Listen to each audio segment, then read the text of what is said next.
దేవునికి స్తోత్రం. మీ అందరికీ ప్రభువైన యేసుక్రీస్తు వారి శ్రేష్టమైన నామమున శుభాభివందనములు చెల్లించుచున్నాను. ఈరోజు మన బైబిల్ స్టడీలో 16వ పాఠం అంశం పరలోకములో దేవుని సింహాసనములు. చిన్న ప్రార్థన చేసి వాక్యం ప్రారంభించుకుందాం. మహాపరిశుద్ధుడును మా పరలోకపు తండ్రివైన మా దేవా, మీకు వందనాలు. ఇప్పుడు మీ వాక్యమును ధ్యానిస్తూ ఉండగా మీరు మాతో మాట్లాడండి. ఈ పాఠములు చూస్తూ వింటున్నటువంటి భక్తులందరికీ దీవెనలు దయచేయండి. యేసు నామమున ప్రార్థిస్తున్నాము పరమ తండ్రి, ఆమేన్.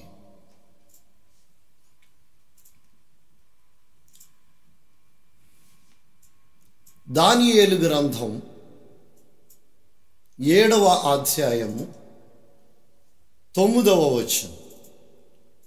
ఇంకా సింహాసనములను వేయుట చూచితిని, మహావృద్ధుడు ఒకడు కూర్చుండి ఉండెను. చాలు. ఇంకా సింహాసనములను వేయుట చూచితిని.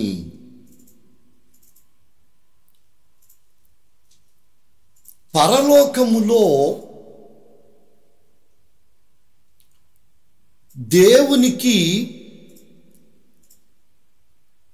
ఒక సింహాసనము మాత్రమే కాదండి, అనేకమైన సింహాసనములు ఉన్నాయి.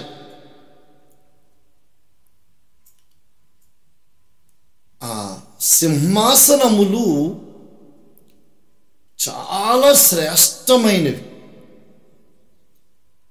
చాలా విలువైనవి. మన భూలోకపు ధనముతో కొంటే ఆ సింహాసనాలకి మనం రేటు కట్టలేం. అంతటి అద్భుతమైనటువంటి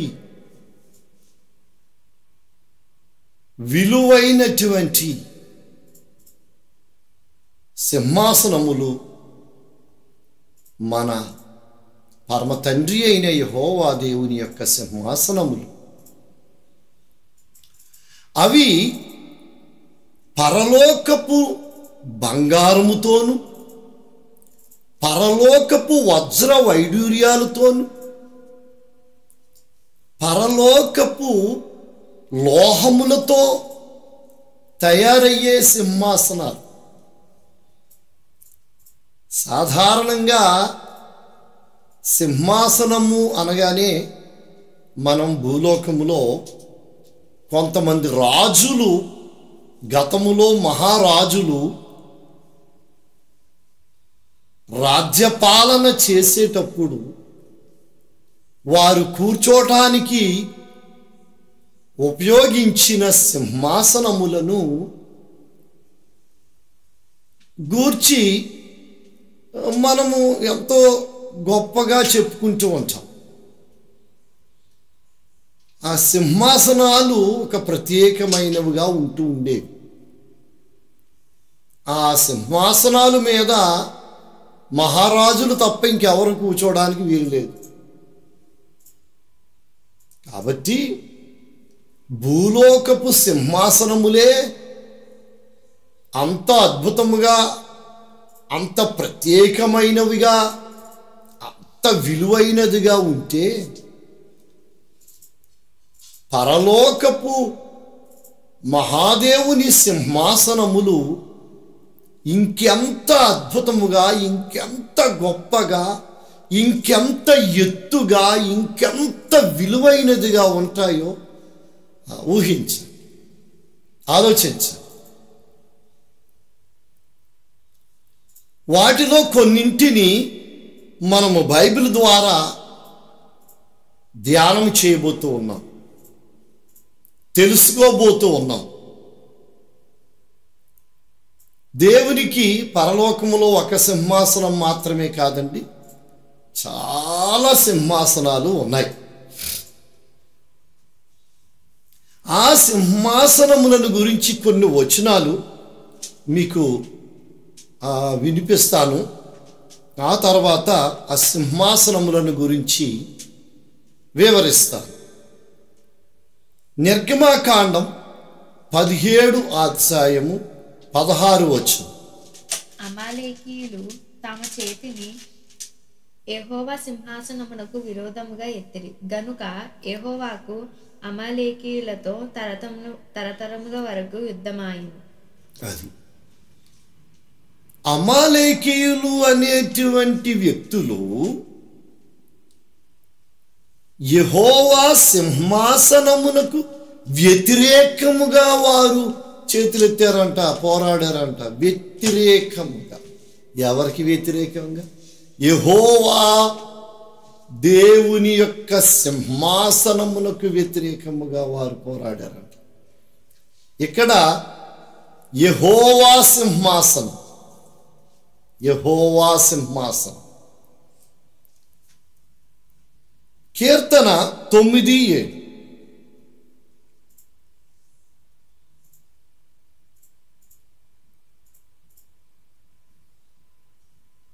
యెహోవా శాశ్వతముగా సింహాసనాసీనుడై ఉన్నాడు. ఓకే. న్యాయము పరలోకములో పరమ తండ్రి అయిన యెహోవా దేవుని యొక్క సింహాసనము శాశ్వతముగా ఉంటాయి. ఆ సింహాసనములు నిత్యము ఉంటాయి. దాని మీద ఆసీనుడైనటువంటి పరమ తండ్రి అయిన యెహోవా దేవుడు కూడా శాశ్వతముగా ఉంటాడు. అవి శాశ్వతమైన సింహాసనములు. దాని మీద ఆసీనుడైనటువంటి దేవుడు శాశ్వతమైన దేవుడు. కీర్తన 47:8. దేవుడు అన్యజనులకు రాజై ఉన్నాడు. దేవుడు తన పరిశుద్ధ సింహాసనము మీద ఆసీనుడై ఉన్నాడు. దేవుడు తన పరిశుద్ధ సింహాసనము మీద ఆసీనుడై ఉన్నాడు. పరలోకములో ఉన్న పరమ తండ్రి అయిన యెహోవా దేవుని యొక్క సింహాసనములు మహాపరిశుద్ధమైనవి. దాని మీద పరిశుద్ధుడైన పరమ తండ్రి ఆసీనుడై ఉంటాడు. విలాప వాక్యములు 5:19. యెహోవా నీవు నిత్యము సింహాసనాసీనుడై ఉందువు, నీ సింహాసనము తరతరములుండును. దేవుని యొక్క సింహాసనము ఇందాక శాశ్వతముగా ఉంటుంది అని చదివాము. ఇప్పుడు తరతరములు వరకు ఉంటుంది. అది నిత్య సింహాసనములు. ఆ సింహాసనములు తరతరములు ఉంటాయి. ఆ సింహాసనముల మీద కూర్చున్న దేవుడు తరతరములు ఉంటాడు. కీర్తన 45 కీర్తన 6వ చరణం. దేవాని సింహాసనము నిరతము నిల్చును, నీ రాజ్యదండము. దేవా నీ సింహాసనము నిరంతరము నిలుచును. 103వ కీర్తన 19వ చరణం. యెహోవా ఆకాశమందు తన సింహాసనమును స్థిరపరిచి ఉన్నాడు, ఆయన అన్నిటి మీద రాజ్య పరిపాలన చేయుచున్నాడు. చూడండి, ఇక్కడ యెహోవా సింహాసనము స్థిరముగా ఉంటుంది. స్థిరమైన విశ్వాసం. ఆయన అన్నిటి మీద రాజ్య పాలన చేయుచున్నాడు. మత్తయి సువార్త 26వ అధ్యాయము 64వ వచనం. ఇది మొదలుకొని మనుష్య కుమారుడు సర్వశక్తియుని కుడిపార్శ్వమున కూర్చుండటయు ఆకాశ మేఘారూఢై వచ్చుటయు మీరు చూచితిరని చెప్పగా. సర్వశక్తి శక్తిమంతుని సింహాసనం.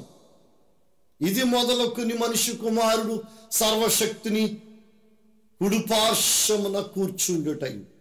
సర్వశక్తుని యొక్క సింహాసనము యొక్క కుడిపార్శ్వమున కుమారుడైన మెస్సియా దేవుడు కూర్చుండటం మీరు చూస్తారు అని ప్రభు చెబుతున్నారు. ఈ చదవబడినటువంటి భాగములలో, ఈ చదవబడినటువంటి వచనములలో మనకు ఏమి కనిపిస్తోంది? పరలోకములో పరమ తండ్రి అయిన యెహోవా దేవుని యొక్క సింహాసనము పరిశుద్ధమైన సింహాసనం అనియు, పరలోకములో ఉన్న దేవుని సింహాసనములు నిత్యము ఉంటాయి అనియు, స్థిరముగా ఉంటాయి అనియు, తరతరములు ఉంటాయి అనియు, దాని మీద ఆసీనుడై ఉన్న పరమ తండ్రి అయిన యెహోవా దేవుడు శాశ్వతముగా వాటి మీద కూర్చుని ఉంటూ పరిపాలన చేస్తాడనియు మనము ఈ వచనాల ద్వారా మనము తెలుసుకున్నాం. పరలోకములో తండ్రి అయిన యెహోవా దేవునికి, కుమారుడైన మెస్సియా దేవునికి అనేకమైన సింహాసనములు ఉన్నాయి. ఆ సింహాసనములు గురించి తెలుసుకోవడం మనకి చాలా అదృష్టం. కాబట్టి ఈ యొక్క సింహాసనములను గురించి ఇంకా ధ్యానం చేద్దాం. ఇప్పుడు మనము పరలోకములో జరుగుచున్న సత్యములను గూర్చి పాఠములు నేర్చుకుంటున్నాం. పరలోకపు సంగతులు, పరలోకపు సంగతులు. ఇప్పుడు సింహాసనములను గూర్చి నేర్చుకుందాం. మొదటి సింహాసనం,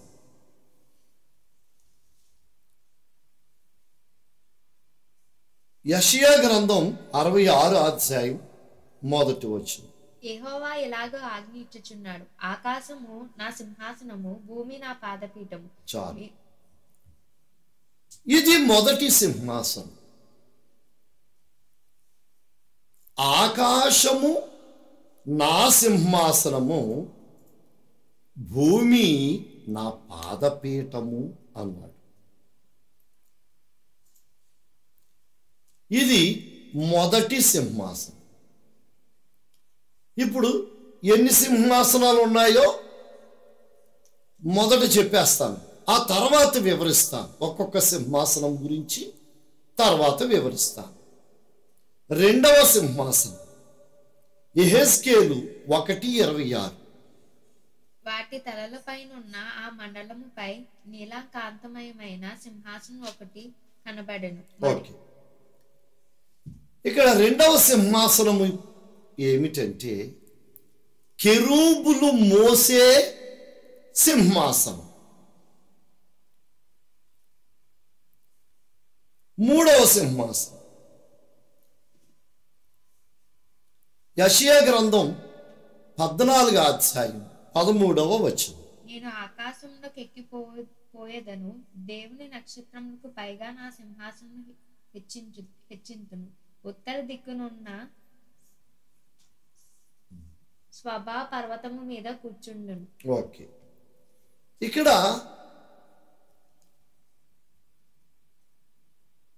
ఉత్తర దిక్కున ఉన్న సభా పర్వతము పైన ఉన్న సింహాసనం మూడవది. ఇక్కడ ఒక విషయం గుర్తించు, ఆకాశమునకు ఎక్కిపోయేదను, దేవుని నక్షత్రములకు పైగా నా సింహాసనము హెచ్చింతును అనే వాక్యమును తర్వాత మనము ధ్యానము చేద్దాం. ఇప్పుడు ఎన్ని సింహాసనములు ఉన్నాయో వాటిని నేను మీకు తెలియచేసిన తర్వాత ఒక్కొక్క సింహాసనము గురించి వివరిస్తాను. ఈ 3వ సింహాసనము పేరు ఏమిటంటే ఉత్తర దిక్కున ఉన్న సభాపర్వతము పైనున్న సింహాసనం. 4వ సింహాసనం యెషయా గ్రంథం 6:1.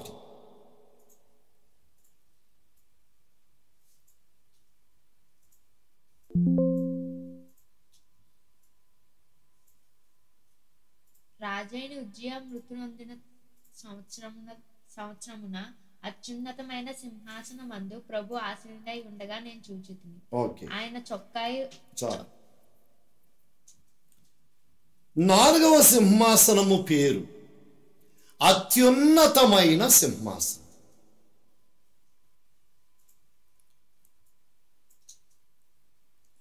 ఓకే. 5వ సింహాసనం పేరు ప్రకటన 4:4.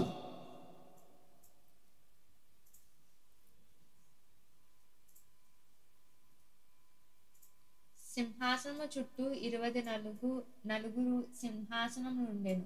ఈ సింహాసనమందు 24 పెద్దలు తెల్ల వస్త్రములు ధరించుకుని తమ తలల మీద సువర్ణ కిరీటము పెట్టుకున్న వారే కూర్చుండిరి. ఓకే. ఇక్కడ ఒక సింహాసనము ఉన్నది.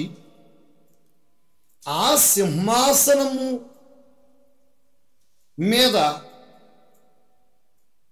తండ్రి అయిన యెహోవా దేవుడు కూర్చుని ఉండగా ఆ సింహాసనము చుట్టూ 24 సింహాసనములు ఉన్నాయి. ఆ 24 సింహాసనముల మీద బంగారపు కిరీటములు ధరించుకుని 24 పెద్దలు కూర్చుని ఉన్నారట. 24 సింహాసనముల మధ్య ఉండే సింహాసనం. 6వ సింహాసనం హెబ్రీ 8:2. మనకు అట్టి ప్రధాన యాజకుడు ఒకడున్నాడు. ఆయన పరిశుద్ధాలయమునకు అనగా మనుష్యుడు కాక ప్రభువే స్థాపించిన నిజమైన గుడారమునకు పరిచారకుడై పరలోకమందు మహామహుని సింహాసనమునకు కుడి పార్శ్వమున ఆసీనుడై ఉన్నది. 6వ సింహాసనము పేరేమిటంటే మహామహుని సింహాసనం. 7వ సింహాసనం ప్రకటన 22:1-3.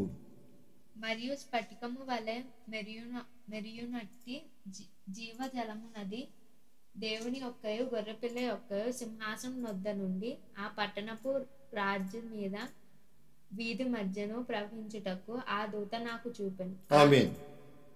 ఇక్కడ గమనించండి, దేవుని యొక్కయు గొర్రెపిల్ల యొక్కయు సింహాసనం అంటే తండ్రి అయిన యెహోవా దేవునికిని కుమారుడైన మెస్సియా దేవునికిని సంబంధించిన ఒక అద్భుతమైన సింహాసనం.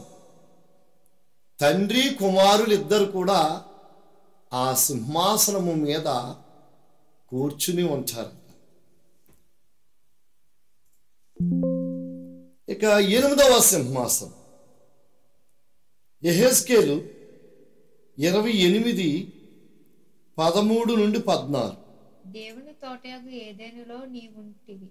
మాణిక్యము గోమేధికము సువర్ణ కాంతమయు రక్తవర్ణపు రాయి శూలిమాని రాయి మరకత్వము నీలము పద్మరాగము మాణిక్యము అను మూల రత్నముతోను బంగారముతోను నీవు అలంకరింపబడి ఉన్నావు. నీవు నియమింపబడిన దినమును చాలు. అక్కడ దేవుని పరదైసు ఏదేను అనే మాట మనకు కనిపిస్తుంది. పరలోకములో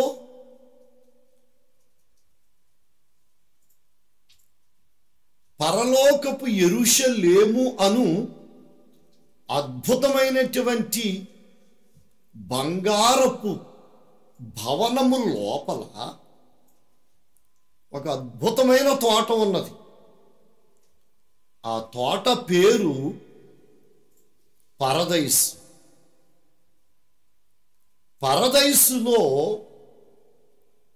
ఒక కొండ ఉన్నది.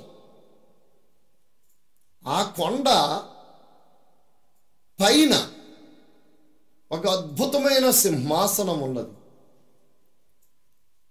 దానిని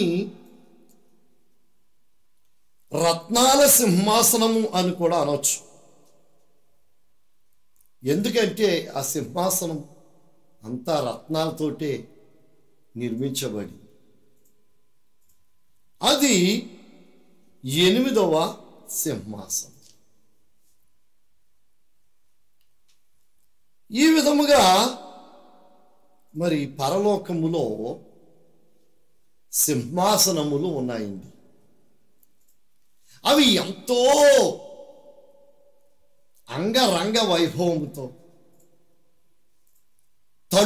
తళుక్కుమని మెరిసే కాంతులతో, బంగారము వజ్రాలు వైడూర్యాలతో అలంకరింపబడి, పరలోకపు లోహములతో అవి నిర్మింపబడి, నిగనిగలాడుచు తళతళ మెరుస్తూ కనిపిస్తూ ఉంటాయండి ఆ సింహాసనం. నీతి సూర్యుడైన పరమ తండ్రి అయిన యెహోవా దేవుడు ఆ సింహాసనముల మీద కూర్చుని ఉంటే,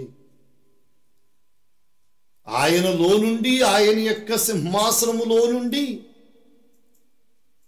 రంగురంగుల రత్నాలతో మెరిసే మెరుపులతో కాంతి కిరణాలు వెదజల్లుతూ అద్భుతంగా కనిపిస్తూ ఉంటాయట ఆ సింహాసనం. నిజంగా ఆ సింహాసనములు ఎంత రమ్యంగా ఉంటాయో, ఎంత అద్భుతంగా ఉంటాయో ఆ ఊహించటానికి మన మెదడుకు శక్తి చాలదండి. మన మెదడుకు జ్ఞానం సరిపోదు. అవి చూడాలంటే పరలోకం వెళ్ళిన తర్వాత చూడాలి. కానీ బైబిల్ మనకి ఎంతవరకు నేర్పిస్తుందో అంతవరకే మనం తెలుసుకోగలుగుతున్నాం. ఓకే, ఇప్పుడు ఇంతవరకు పరలోకములో పరమ తండ్రి అయిన యెహోవా దేవుడు మరియు కుమారుడైన మెస్సియా దేవుడుకు సంబంధించిన అద్భుతమైన సింహాసనములు, ఒక 8 సింహాసనముల గురించి మనము చదువుకున్నాం. 8 సింహాసనములు. ఈ 8 సింహాసనములలో ఇప్పుడు మొదటి సింహాసనముల గురించి వివరిస్తాను. దానియేలు గ్రంథం 7వ అధ్యాయము 9వ వచనం. ఇంకా సింహాసనములను వేయుట చూచితిని, మహావృద్ధుడొకడు కూర్చుండెను. ఆయన వస్త్రములు హిమము వలె ధవలముగాను, ఆయన తల వెంట్రుకలు శుద్ధమైన గొర్రెబొచ్చు వలె తెల్లగాను ఉండెను. ఆయన సింహాసనము అగ్ని జ్వాలల వలె మండుచుండెను. ఆయన సింహాసనము అగ్ని జ్వాలల వలె మండుచుండెను. ఇప్పుడు యెషయా గ్రంథం 66:1.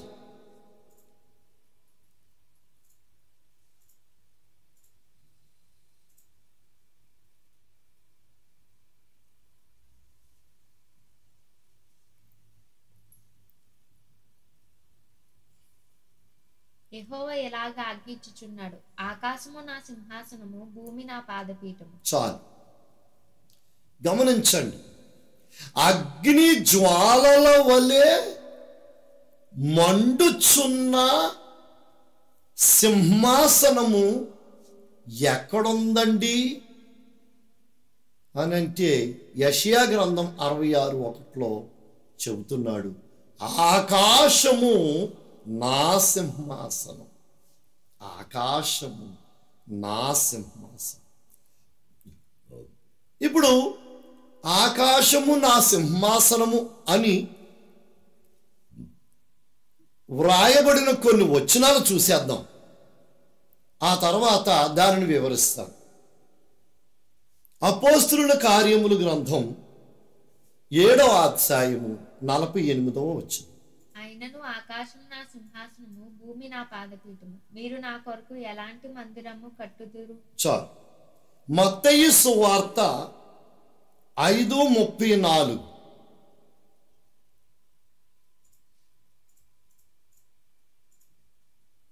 నేను మీతో చెప్పినదేమనగా ఎంత మాత్రం ఒట్టు పెట్టుకొనవద్దు, ఆకాశము తోడనవద్దు, ఆకాశము తోడనవద్దు, అది దేవుని సింహాసనము, అది దేవుని సింహాసనం. ఓ భూమి తోడనవద్దు, అది ఆయన పాదపీఠము. చాలు. మత్తయి సువార్త 23:22. మరియు ఆకాశము తోడని ఒట్టు పెట్టుకున్నవాడు దేవుని సింహాసనము తోడనియు దానిపై కూర్చున్న వాని తోడనియు ఒట్టు పెట్టుకొనుచున్నాడు. గమనించారా? ఆకాశము తోడని ఒట్టు పెట్టుకున్నవాడు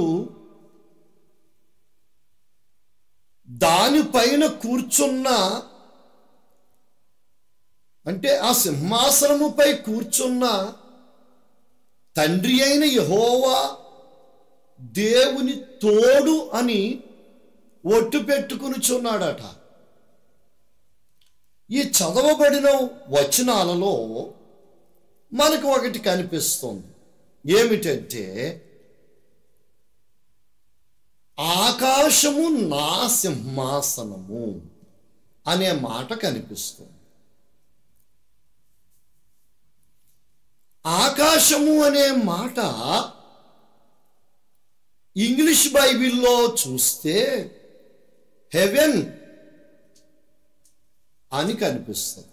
హెవెన్ అంటే పరలోకం, పరలోకం. ఇప్పుడు ఆకాశము అను మాట దగ్గర పరలోకము అను మాట పెట్టి ఈ వచనాలు చదివితే ఈ విధంగా ఉంటాయి. యెషయా గ్రంథం 66:1 ఆకాశము నా సింహాసనం అన్నాడు కదా, ఇప్పుడు పరలోకము నా సింహాసనం. అలాగనే అపోస్తలుల కార్యముల గ్రంథములో పరలోకము నా సింహాసనం. అలాగనే మత్తయి 5:34 ఆకాశము తోడనవద్దు, అది దేవుని సింహాసనం. అంటే పరలోకము తోడు అనవద్దు, అది దేవుని సింహాసనం. తర్వాత ఆకాశము తోడని ఒట్టు పెట్టుకున్నవాడు దేవుని సింహాసనం తోడని ఒట్టు పెట్టుకుంటున్నాడు అంట. అంటే పరలోకము తోడు అని ఒట్టు పెట్టుకున్నవాడు దేవుని సింహాసనము తోడు అని ఒట్టు పెట్టుకుంటున్నాడు అంట. ఇప్పుడు దీనిని వివరిస్తా. ఆకాశము అనే మాటకు బదులు పరలోకము అనే మాట ఉపయోగించబడింది కదా. పరలోకము నా సింహాసనము అంటున్నాడు. అయితే పరలోకములో తండ్రి అయిన యెహోవా దేవునికి, కుమారుడైన మెస్సియా దేవునికి కొన్ని సింహాసనాలు ఉన్నాయి. ఒక సింహాసనమే లేదు, కొన్ని సింహాసనాలు ఉన్నాయి పరలోకములో. కానీ ఈ చదవబడినటువంటి భాగములో ఒక సింహాసనము గురించి చెబుతున్నాడు. అక్కడ చెబుతున్నాడు ఆయన సింహాసనం. దానియేలు గ్రంథం 7:9 చెబుతున్నాడు ఆయన సింహాసనము అగ్ని జ్వాలల వలె మండుచుండేను. ఇక్కడ ఈ అగ్ని జ్వాలలతో మండుచు ఉన్న సింహాసనము ఎక్కడుంది అనేది కావాలి.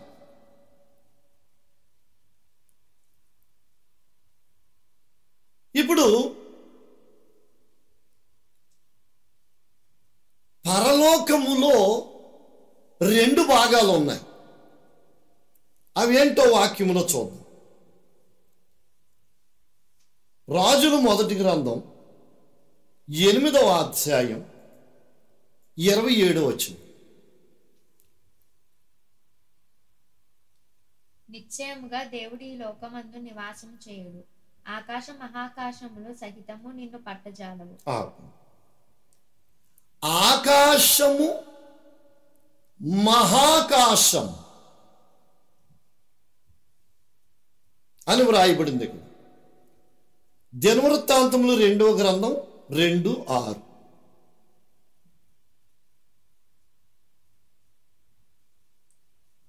ఆకాశమును మహాకాశమును ఆయనను పట్టజాలవు.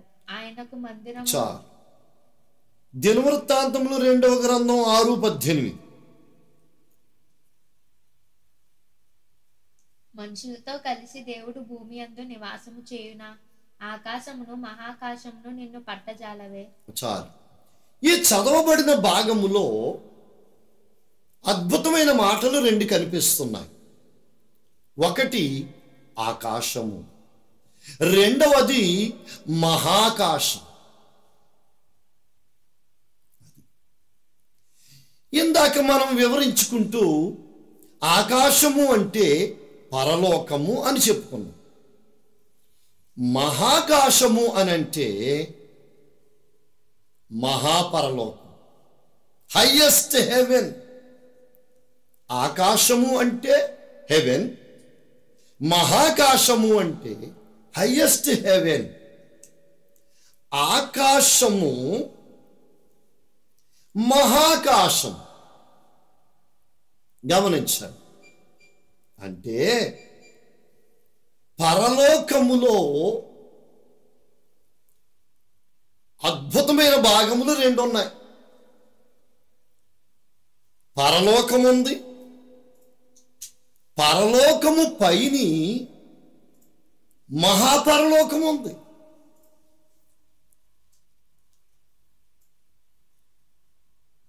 ఈ మహాపరలోకం ఎక్కడుంది? మహాపరలోకం ఎక్కడుంది అనేది కొన్ని వాక్యాల ద్వారా నేను మీకు రుజువు చేస్తాను. యెషయా గ్రంథం 14వ అధ్యాయం 13వ వచనం. నేను ఆకాశంలోకి ఎక్కిపోవుదనను, దేవుని నక్షత్రములకు పైగా నా సింహాసనం హెచ్చింతును. చాలు. ఇక్కడ ఒక సందర్భాన్ని నేను మీకు జ్ఞాపకము చేస్తున్నాను.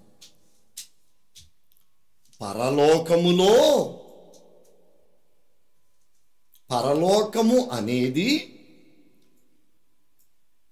ఒక గొప్ప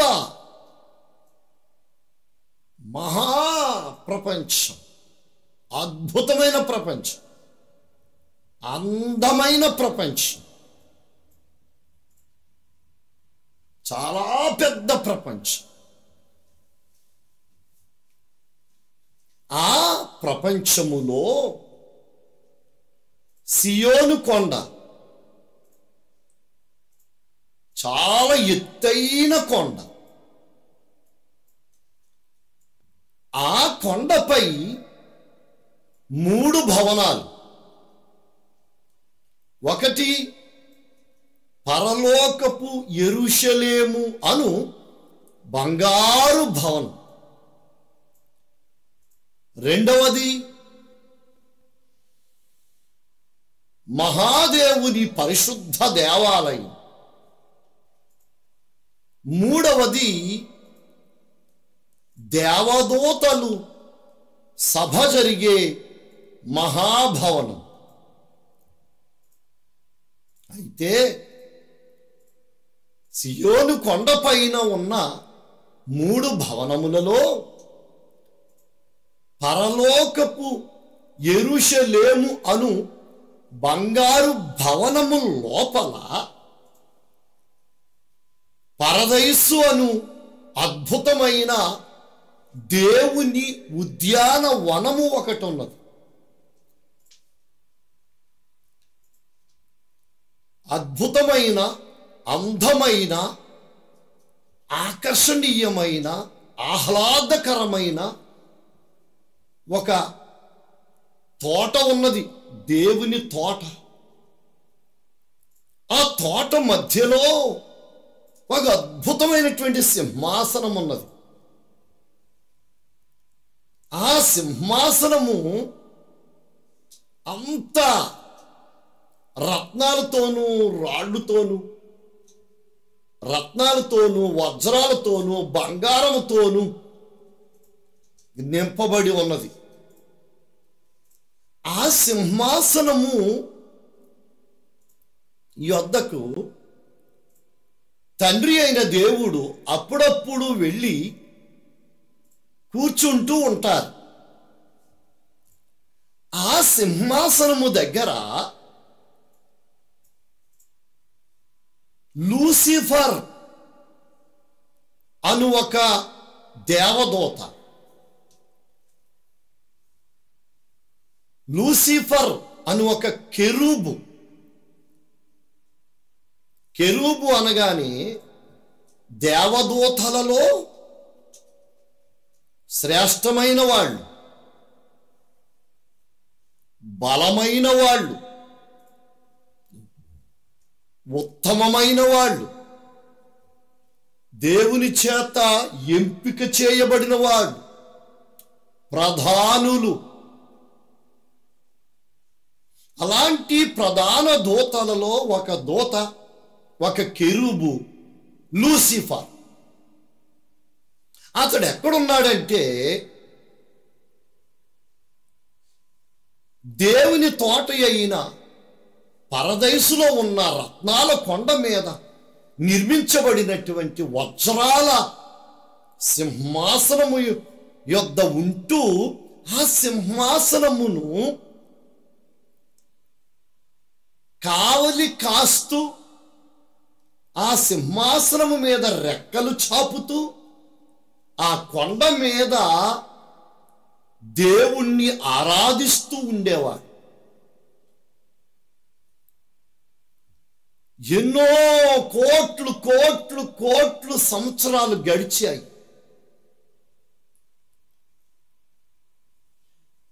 తర్వాత ఆ కెరూబుకు, ఆ లూసిఫర్ అను కెరూబుకు ఒక దుష్టబుద్ధి పుట్టిందట, ఒక దురాలోచన కలిగిందంట. ఏమిటంటే, కోటాను కోట్ల సంవత్సరాల నుండి నేను ఈ రత్నాల సింహాసనాన్ని కాపాడుకుంటూ ఉంటున్నాను, ఈ కొండ మీదే నేను నివాసము చేయుచున్నాను, అబ్బే కుదరదు, నేను ఇక్కడి నుండి ఆకాశమునకు ఎక్కిపోయేదను,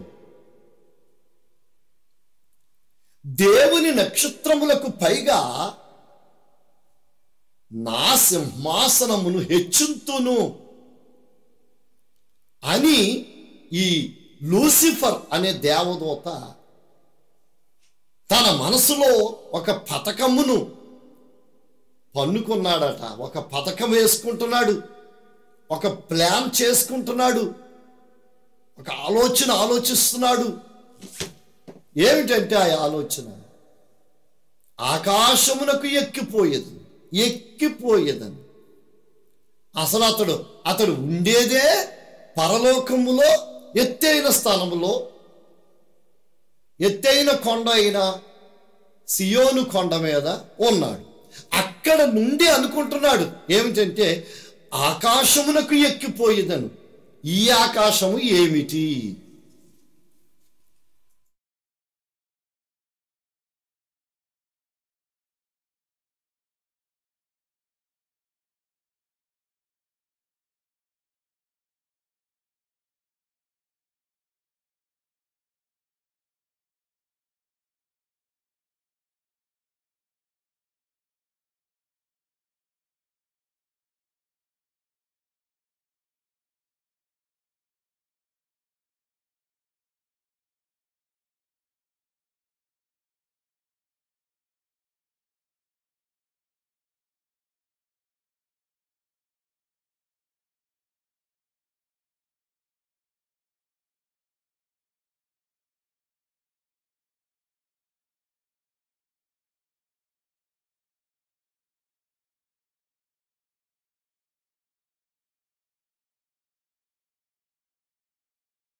పరలోకములో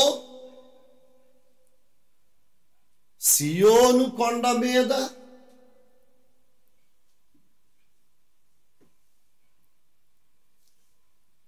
ఒక కొండ ఉంది.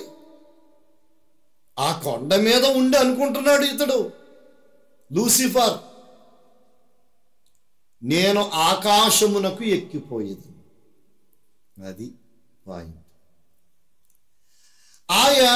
ఆ లూసిఫర్ ఉన్నదే ఒక ఆకాశం. దాన్ని ఏమంటారంటే పరమాకాశము అని అంటారు. మరలా ఆ ఆకాశము నుండి ఇతడు ఏమంటున్నాడంటే నేను ఆకాశమునకు ఎక్కిపోయేదని.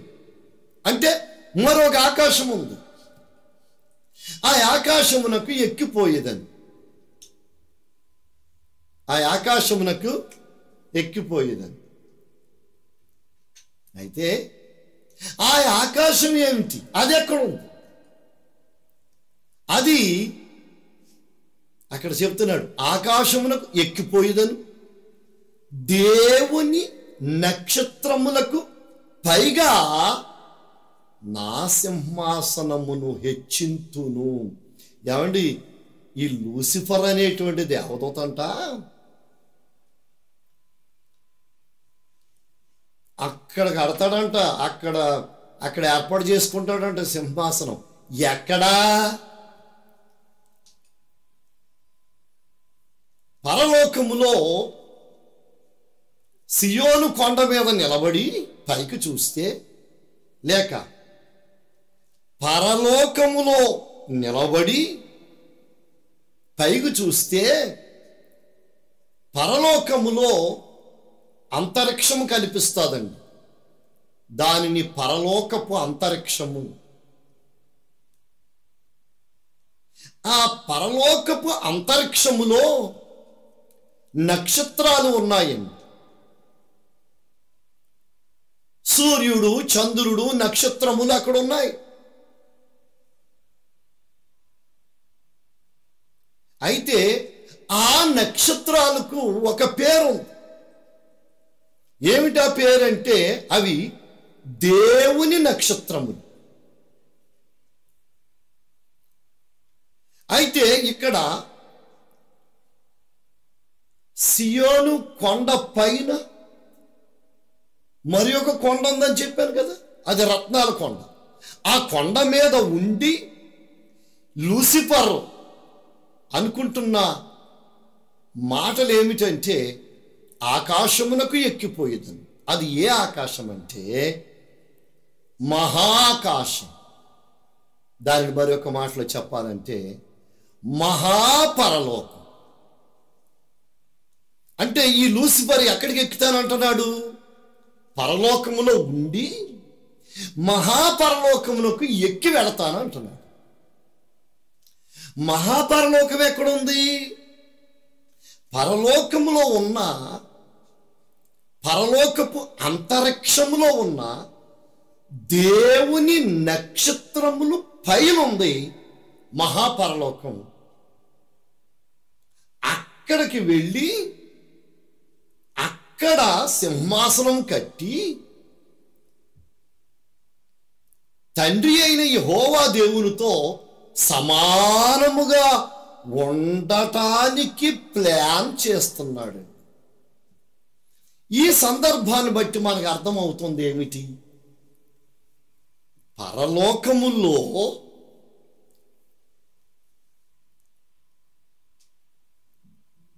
పైని మహాపరలోకం ఉన్నదన్న విషయాన్ని మనకి ఈ యొక్క సందర్భము ద్వారా మనకు అర్థమవుతుంది.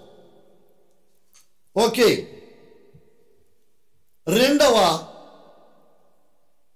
ఎగ్జాంపుల్. ఇప్పుడు దానికి రెండవ ఎగ్జాంపుల్ చూద్దాం. వాక్యం యోబు గ్రంథము 22వ అధ్యాయం 12వ వచనం.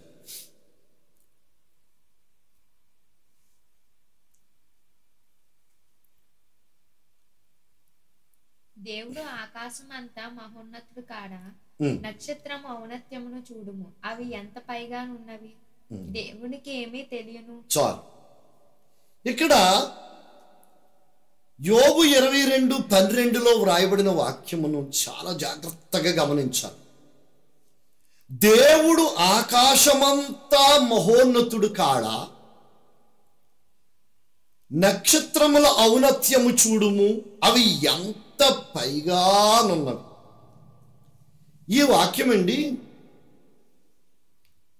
మరి యొక్క బైబిల్ అంటే మరి యొక్క వ్యాఖ్యాన గ్రంథములో, పరిశుద్ధ బైబిల్ అనే బైబిల్లో ఆకాశములో అతి ఉన్నత స్థానములో దేవుడు నివసిస్తాడు.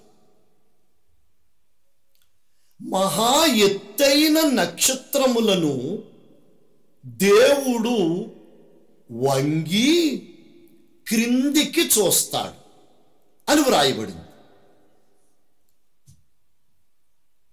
ఈ వచనాలను బట్టి మనకేమర్థమవుతుంది?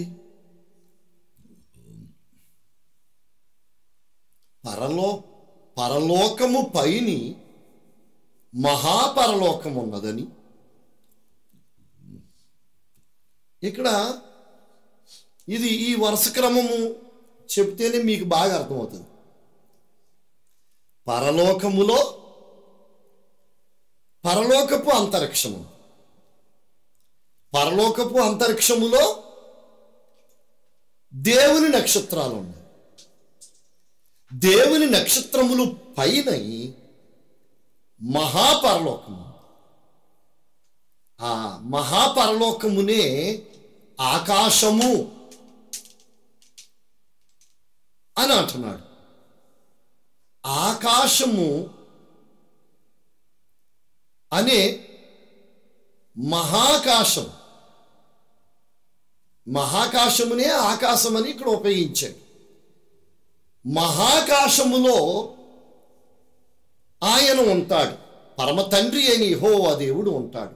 అదేమిటంటే ఆయన ఎత్తైన స్థలములో ఆయన ఉంటాడు.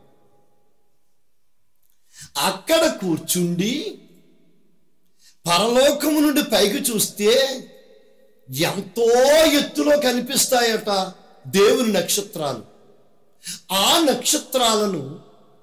నక్షత్రాల పైన ఉన్న మహాపరలోకములో నుండి తండ్రి అయిన యెహోవా దేవుడు వంగి క్రిందికి చూస్తాడంట. అంటే రెండవ ఆధారం ఏమిటంటే పరమ తండ్రి అయిన యెహోవా దేవుడు పరలోకములో ఉన్న, పరలోకపు అంతరిక్షములో ఉన్న, దేవుని నక్షత్రములకు పైగా ఉన్న మహాపరలోకములో ఆయన నివసిస్తూ అక్కడ నుండి వంగి నక్షత్రాలను చూస్తాడట, క్రిందికి చూస్తాడట. ఈ రెండవ ఆధారము మనకేం తెలియజేస్తుందంటే తండ్రి అయిన యెహోవా దేవుడు మహాపరలోకములో ఉంటాడు అనే విషయము మనకి రుజువు అవుతుంది. మూడవ రుజువు ప్రకటన గ్రంథం 8:3.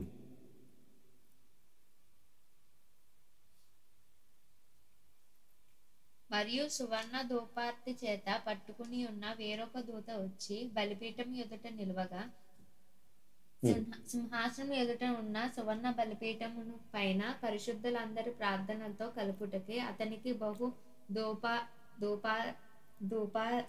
ద్రవమును ఇయ్యబడింది. ఓకే, ఇక్కడ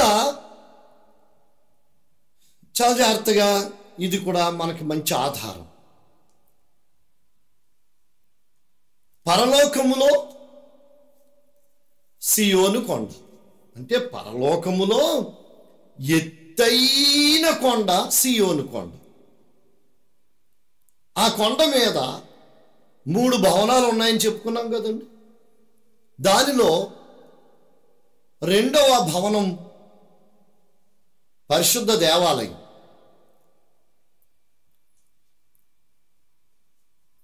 ఆ దేవాలయమునకు బలిపీఠం ఉన్నది. ఆ బలిపీఠము సువర్ణ బలిపీఠం అట, బంగారముతో చేయబడిన బలిపీఠం అట. ఏమండి, అది మామూలు భూలోకపు బంగారం కాదండి, పరలోకపు బంగారం. పరలోకపు బంగారముతో చేయబడిన సువర్ణ బలిపీఠం. ఆ బలిపీఠము మీద ఒక దేవదూత ధూపద్రవ్యమును వేస్తున్నాడట. ధూపద్రవ్యం, ధూపం వేస్తున్నాడు అన్నమాట. ఆ ధూపము వేసేటప్పుడు ఒక అద్భుతమైన సువాసనతో కూడిన అందమైన పొగ ఆ సువర్ణ బలిపీఠము మీద నుండి పైకి లేస్తదన్నమాట. అప్పుడు పరలోకములోనే ఆ పరిశుద్ధ దేవాలయములో భక్తులు, దేవదూతలు చేసే ప్రార్థనలు మరియు ఈ ధూపము కలిసి పైకి లేచి దేవుని సన్నిధికి చేరాయంట. అది అసలుకే అది పరలోకం. పరలోకం అంటేనే ఎంతో ఎత్తైన స్థలములో పరలోకము. పరలోకములో ఎత్తైన స్థలము సియోను కొండ. సియోను కొండ మీద దేవాలయం. ఆ దేవాలయము లోపల ఆవరణములో బలిపీఠం. ఆ బలిపీఠం మీద వేసినటువంటి పొగ ధూపద్రవ్యములతో కూడిన సువాసనతో కూడినటువంటి అందమైన పొగ, మరియు ఆ దేవాలయములో ప్రార్థించే ప్రార్థనలు ప్లస్ పొగ కలిసి పైకి లేచి దేవుని సన్నిధికి చేరాయంట. ఎక్కడికి వెళ్ళాయి? ఎక్కడికి వెళ్ళింది ఆ ప్రార్థన? ఎక్కడికి వెళ్ళింది ఆ ధూప ద్రవ్యముల నుండి వచ్చే పొగ అని అంటే, ఆ పొగ ప్లస్ పరిశుద్ధుల ప్రార్థనలు పైకి లేచి పరలోకపు అంతరిక్షములో ఉన్న దేవుని నక్షత్రములను దాటుకుని మహాపరలోకములో ఉన్న తండ్రి అయిన యెహోవా సన్నిధికి చేరాయండి. ఈ 3 ఆధారాలతో మనము నమ్మవలసి వస్తుంది ఒక అద్భుతమైన సత్యాన్ని. ఏమిటంటే, పరలోకమున్నది, పరలోకము పైన మహాపరలోకమున్నది. ఆ మహాపరలోకములో తండ్రి అయిన యెహోవా దేవుడు ఒక్కడే నివసించే ప్రదేశం అది. అక్కడ ఉందండి అగ్ని జ్వాలలతో మండు సింహాసనం. ఇప్పుడు చూద్దాం, మరలా చూద్దాం. యెషయా గ్రంథం 66:1.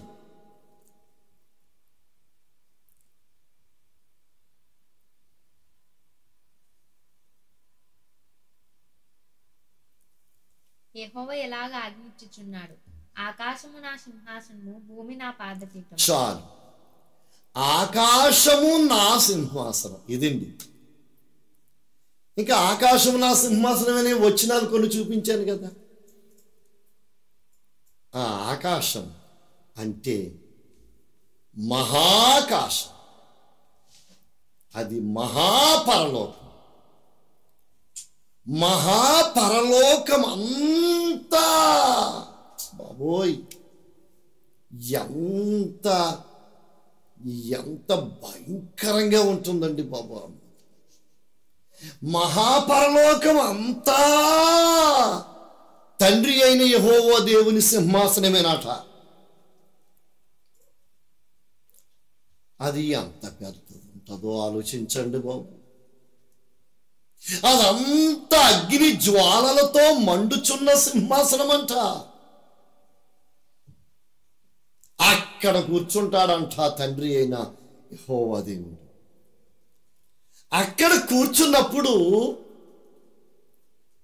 చూడండి, తిమోతికి రాసిన మొదటి పత్రిక 6:16 చూచినప్పుడు ఈ విధముగా వ్రాయబడి ఉంది. సమీపించరాని తేజస్సులో ఆయన ఒక్కడు, అది ఆయన మాత్రమే నివసించుచు అమరత్వము గలవాడై ఉన్నాడు. మనుషులలో ఎవడును ఆయనను చూడలేదు. మనుషులలో ఎవడును ఆయనను చూడలేదు.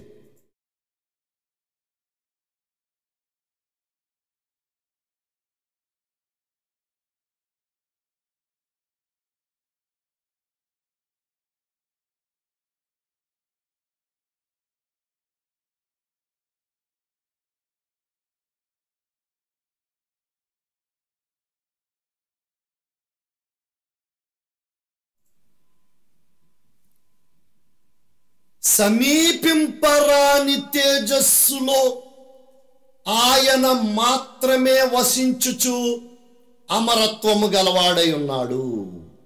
గమనించండి, ఇక్కడ పరమ తండ్రి అయిన యెహోవా దేవుడు మహాపరలోకం అనేటువంటి అద్భుతమైనటువంటి సింహాసనం మీద కూర్చుండి ఉండినప్పుడు, ఆ సింహాసనం అంతా అగ్ని జ్వాలలతో మండుతూ ఉన్నప్పుడు,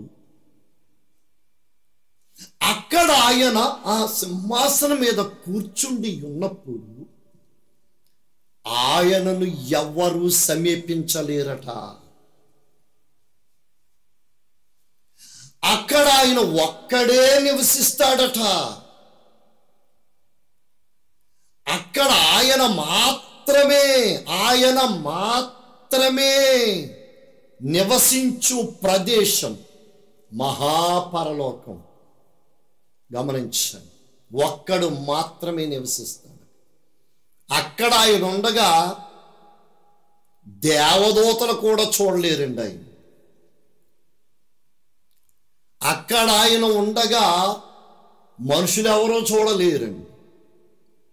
ఆయన మాత్రమే నివసించు అద్భుతమైన ప్రదేశం మహాకాశం లేక మహాపరలోకం. ఇదండి ఆకాశము నా సింహాసనము అని అంటే, మహాకాశము అనేది దేవునికి ఒక అద్భుతమైన సింహాసనం అన్నమాట. మహాకాశం అంతా ఆయన సింహాసనం. అయి బాబోయ్, అంత మహాకాశం అంతా ఆయన కుర్చీ, ఆయన సింహాసనం అంటే ఎంత పెద్ద కుర్చీ ఉంటుందో. దాని మీద ఆయన కూర్చుంటే ఆయన నడుము ఎంత పైకి ఉంటుందో, ఆయన తల ఎంత దూరం ఎంత ఎత్తులో ఉంటుందో ఊహించండి. అక్కడ నుండి ఆయన కాలు చాపితే, సాధారణ కాలు చాపడైనా ఒకవేళ కాలు చాపితే మహాపరలోకములో కూర్చుండి ఆయన కాలు చాపితే మహాపరలోకం దాటుకుని పరలోకపు అంతరిక్షములో ఉన్న దేవుని నక్షత్రములను దాటుకుని సియోను కొండను దాటుకుని పరలోకమును పరమండలమును దాటుకుని ఇక్కడ ఈ భూమి మీద నిలబడి మనం పైకి చూస్తే కనిపించే నక్షత్రాలను దాటుకుని నక్షత్ర రాశులను దాటుకుని సూర్యుని దాటుకుని బుధగ్రహము దాటుకుని శుక్రగ్రహము దాటుకుని భూగోళం వరకు సాగుతుందంట ఆయన పాదము. అంటే ఎంత దూరం సాగుతుందో, ఎన్ని కోట్ల కోట్ల కోట్ల కోట్ల కోట్ల కిలోమీటర్ల దూరం సాగుతుందో ఊహించటానికి మనకి మైండ్ ఆలోచన సరిపోదు. కాబట్టి ఆకాశము నా సింహాసనం అంటే పరలోకము కాదండి, పరలోకము పైన మరో పరలోకము ఉంది, అదే మహాకాశం మహాపరలోకం, అది ఆయన సింహాసనం. మరి ఇంకా ఈ వాక్యం పూర్తవలేదు, మిగతా వాక్యం వచ్చే వారం చెప్తాను. ఇంతటితో ఈ పాఠము ముగిస్తున్నాను. దేవుడు ఈ వాక్యము మన వినికిడిలో దీవించునుగాక. ఆమేన్. చిన్ని ప్రార్థన చేస్తాను, మీరు కూడా ఆమేన్ చెప్పండి. మహాపరిశుద్ధుడును మా పరలోకపు తండ్రి అయిన మా యెహోవా దేవా, ఈ రాత్రి ఈ సమయమున మహాపరలోకమును గురించి, మహాపరలోకములో ఉన్న మీ అమూల్యమైన సింహాసనమును గురించి మేము కొద్దిగా మీ వాక్యము ద్వారా తెలుసుకున్నాము. చెప్పబడిన ఈ వాక్యము వినిన భక్తులందరినీ దీవించి గ్రహించు మనసు అర్థము చేసుకునే శక్తి పరిశుద్ధాత్మ ద్వారా దయచేయి. ఈ పాఠములు ఎంతో మందికి ఎంతో ఉపయోగకరముగా ఉండుటకు మీరు కృప చూపించమని మనం చేసుకుంటూ ఈ వాక్యమును ఈ విధముగా మీరు మాకు బయలుపరిచినందుకు మీకు కోట్ల కొలది కృతజ్ఞతలు చెల్లిస్తూ యేసు అతి పరిశుద్ధ నామమును బట్టి ప్రార్థించి వేడుకుంటూ ఉన్నాము పరమ తండ్రి. ఆమేన్. ఆశీర్వాదం. ఇప్పుడు మన తండ్రి అయిన దేవుని ప్రేమయు, మన ప్రభు అయిన యేసుక్రీస్తు వారి అపారమైన కృపయు, పరిశుద్ధాత్మ యొక్క ఆదరణ, ఆనందం, శాంతి, సమాధానం ఈ యొక్క క్లాసులలో ఏకీభవించుచున్నటువంటి భక్తులందరికీ ప్రభు కృప ఇప్పుడును ఎల్లప్పుడును సదాకాలం తోడయుండునుగాక. ఆమేన్. అందరికీ వందనాలు. షాలోమ్.